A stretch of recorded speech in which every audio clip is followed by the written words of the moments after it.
حضرات السلام علیکم دوستو، کیسے ہیں آپ؟ ہم امید کرتے ہیں کہ آپ سب خیریت سے ہوں گے اور خدا کے فضل کرم سے ہم سب بھی خیریت سے ہیں۔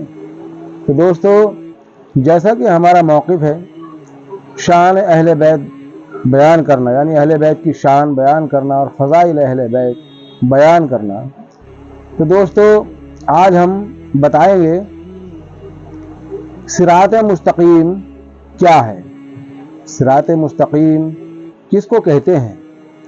دوستو، جیسا کہ جب اللہ نے آدم کو خلق کیا، آدم علیہ السلام کے اندر اپنی روح پھونکی اور فرشتوں کو حکم دیا، اے فرشتوں آدم کو سجدہ کرو، یعنی اللہ نے فرمایا وَإِذْ قُلْنَا لِلْمَلَائِكَةِ لِآدَمَ،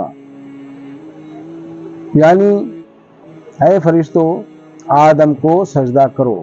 سب فرشتوں نے سجدہ کیا مگر ابلیس نے سجدہ نہیں کیا۔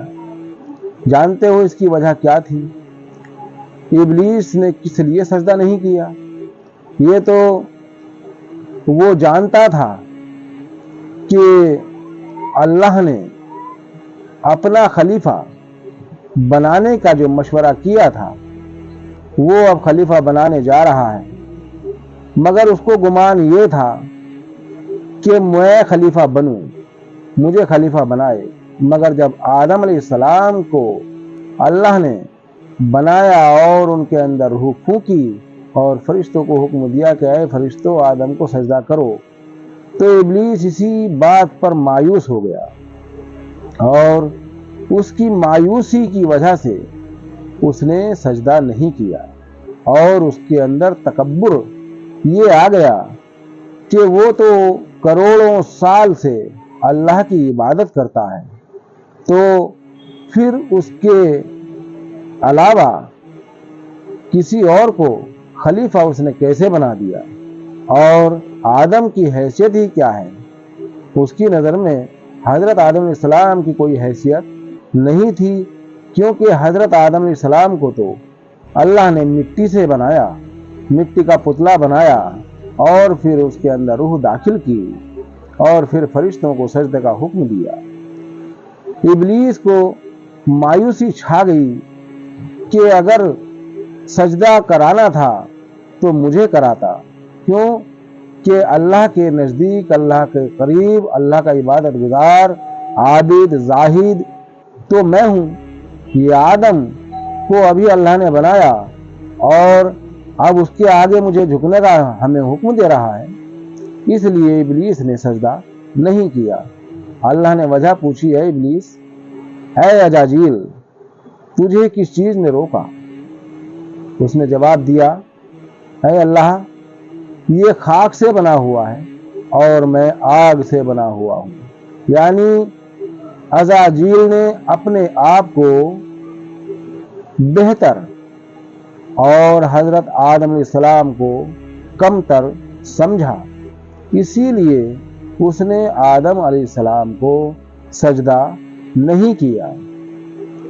آج کے دور میں دوستو جو لوگ کہتے ہیں کہ اللہ کے سوا کسی اور کے آگے نہیں جھکیں گے، دوستو وہاں سے ایسا محسوس ہوتا ہے ان کی اس بول سے کہ جو عزازیل نے کہے تھے کہ اے اللہ، میں تو تجھے ہی سجدہ کروں گا اور آدم کو سجدہ نہیں کروں گا۔ دوستو یہ تو اللہ بھی خوب جانتا ہے کہ سجدہ اللہ ہی کو ہے، مگر اس نے ایسا حکم کیوں دیا تھا؟ یہ بھی ابلیس کی آزمائش تھی، ابلیس کو آزمانا تھا، کیونکہ اس کو استاد ملائک بنا دیا تھا اور اس کو دیکھنا چاہتا تھا وہ کتنا عقل والا ہے، مگر یہ اللہ کے علم کو نہ سمجھ سکا اور اس نے اپنی منمانی کی اور اپنی انا کے لیے یہ اکڑ گیا، اور جب اس کو جنت سے نکالا گیا تو یہ کہہ کر کے نکلا ہے، اس نے کہا تھا اللہ میں نے اتنی تیری عبادت کی ہے، اس کا کچھ اجر دے۔ اللہ نے کہا میں کسی کا محنت نہیں رکھتا ہوں، مانگ لے کیا مانگتا ہے۔ اس نے کہا کہ مجھے طاقت دے، قوت دے۔ کہا جا، طاقت قوت دی۔ کہا مجھے مہلت دے۔ اللہ نے کہا کہ ٹھیک ہے، قیامت تک کی مہلت دی، کیا کرے گا؟ اس نے کہا کہ میں صراط مستقیم پہ چلنے والوں کو روکوں گا، صراط مستقیم پہ چلنے والوں کو روکوں گا، یعنی سیدھا راستہ چلنے والوں کو روکوں گا۔ اللہ نے کہا ٹھیک ہے، تو جس کو مرضی روک، مگر جو سیدھا راستہ چلنے والا، صراط مستقیم پہ چلنے والا ہوگا، جو میرا ہوگا، وہ تیرا نہیں ہوگا۔ اور اس نے یہ بھی وعدہ کیا تھا کہ ایک دن میں تجھ سے بھی بڑی فوج کھڑی کر کے دکھاؤں گا۔ اللہ نے کہا ٹھیک ہے، تو اپنی فوج جتنی بڑی کرنی ہے کر، مگر جو میرا ہوگا وہ تیری طرف نہیں جائے گا۔ اب دوستو، نبی پاک صلی اللہ علیہ وسلم سے ایک بار صحابہ نے عرض کیا، یا رسول اللہ صلی اللہ علیہ وسلم، صراط مستقیم کیا ہے؟ اس وقت مسجد میں مولا کائنات مولا علی مشکل کشا موجود نہ تھے۔ آپ نے صحابہ کو خوش یعنی کہ چپ کر دیا، بولے خاموش ہو جاؤ۔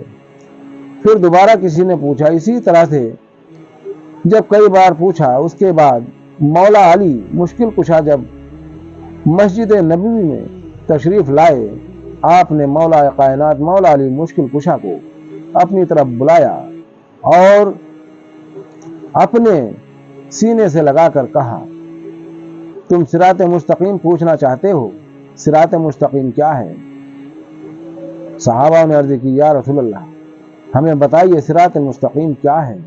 نبی پاک صلی اللہ علیہ وسلم نے فرمایا، صراط مستقیم میرا بھائی علی ہے، یعنی جس کو سیدھا راستہ چلنا ہے وہ مولا کائنات مولا علی مشکل کشا کے پیچھے چلے، وہی صراط مستقیم ہے۔ اور ایک بار مولا کائنات مولا علی مشکل کشا سے کسی نے پوچھا تھا، یا علی، بے کا نقطہ کیا ہے؟ آپ نے فرمایا تھا، وہ نقطہ میں علی ہوں، میں اگر سمٹ جاؤں تو نقطہ بن جاتا ہوں اور پھیل جاؤں تو قرآن بن جاتا ہوں۔ تو دوستو، صراط مستقیم مولا کائنات مولا علی مشکل کشا ہیں، اور اسی لیے ابلیس کسی کو نہیں روکتا ہے، مگر وہ اگر روکتا ہے تو اہل بیت سے محبت کرنے والوں کو روکتا ہے۔ اہل بیت سے اگر کوئی محبت کرتا ہے، اہل بیت کی اگر کوئی شان بیان کرتا ہے، تو اس پہ تمام مسلمان اس پہ فتوے لگا دیتے ہیں، کہیں تو شیعہ تو نہیں ہے، کہیں شیعہ تو نہیں ہو گیا۔ یعنی اہل بیت کی شان بیان کرنا آج کے وقت میں شیعیت کا دھبا لگنا ہے۔ تو دوستو، کوئی بات نہیں، آپ کی نظر میں شیعہ ہونا ایک دھبا ہوگا، مگر ہماری نظر میں شیعہ ہونا بھی کوئی دھبا نہیں ہے، بلکہ ہمیں فخر ہے اگر کوئی اہل بیت کی محبت میں، مولا کائنات مولا علی مشکل کشا کی محبت میں ہمیں اگر کوئی شیعہ کہے، رافضی کہے، کوئی بات نہیں، کہتا رہے، ہمیں خوشی ہوگی، تاکہ ہم اہل بیت سے اور زیادہ محبت کریں گے۔